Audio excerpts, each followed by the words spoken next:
You the whole time, if you fall down, it's a live show. And you're like, holy crap, it's a live show! And then you want to get out. And then you realize you signed a contract, you can't leave.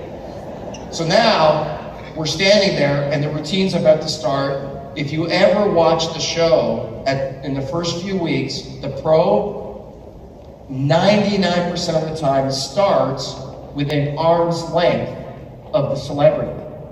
And do you know why that is? Because you get so scared you forget your routine. Kim danced with David Hasselhoff. He completely forgot the entire routine. So we had this routine where I was up on stage and I had to walk down to Kim. She sees the look in my eye and she's going to change the whole routine. And I'm like, I can't do it. I can't do this thing. And then we're running out of time. We don't know what to do. And finally, she pulls me aside, she looks me in the eye, and she goes, I need you to get it together. We're about to go live. I need you to pull it together right now. And I'm like, ah! And then she says something to me. I have one word for you. Purpose. I'm like, what? Purpose! I'm like, what? Purpose. Why did you agree to do the show? I said, my mom. She goes, do you think your mom would be proud of you just by walking out on that stage? That 12 years ago, when she was ill and she was excited about just the idea of you being on that show, what would she think if you walked out on that stage and if you fell down and you made a complete fool of yourself? Would she still love you? And I said, yeah, I miss my mom. And I went out and I killed it.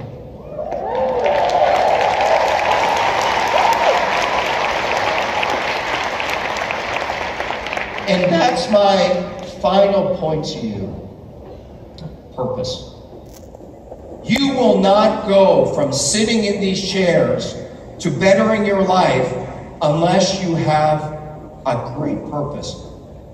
I don't care what it is, because purpose is individual. I don't care if you want a nice piece of art. I don't care if you want your first jet, a bigger jet, a Chevy Malibu, a nicer house. It doesn't matter what it is, but you have to have purpose.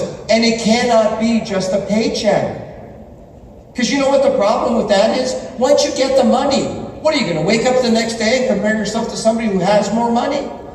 If your only qualification in how good your life is how much you get paid today, you're going to have a lot of problems because there will be always somebody who has more money.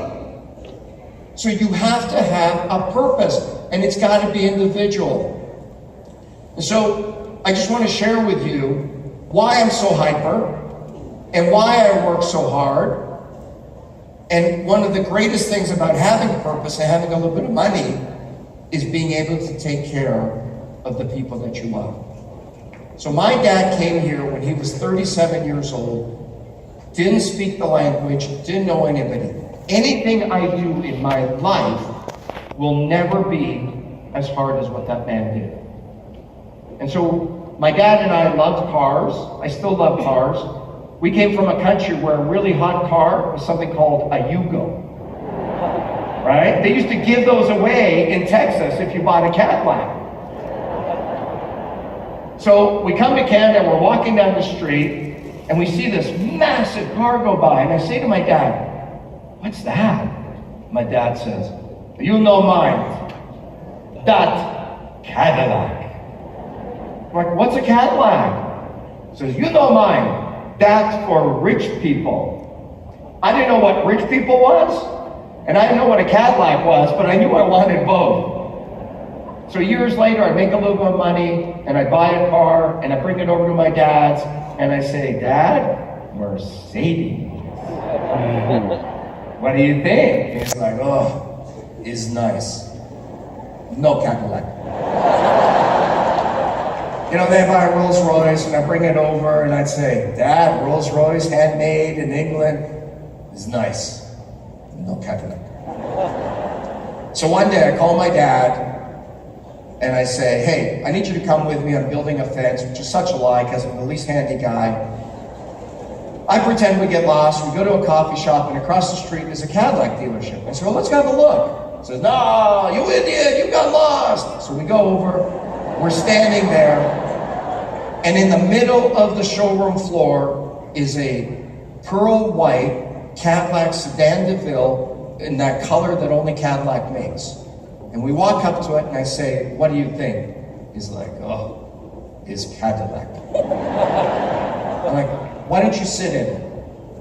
He's like, no, my pants dirty. I'm like, it's okay. So I open the door, he sits down, and man, he puts his hands on the steering wheel.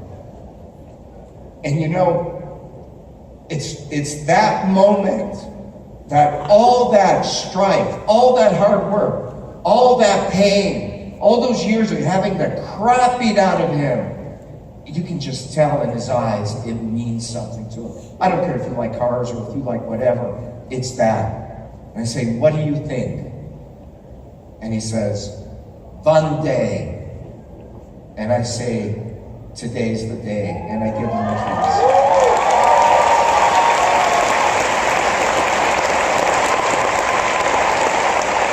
That's why you're here. Thank you very much.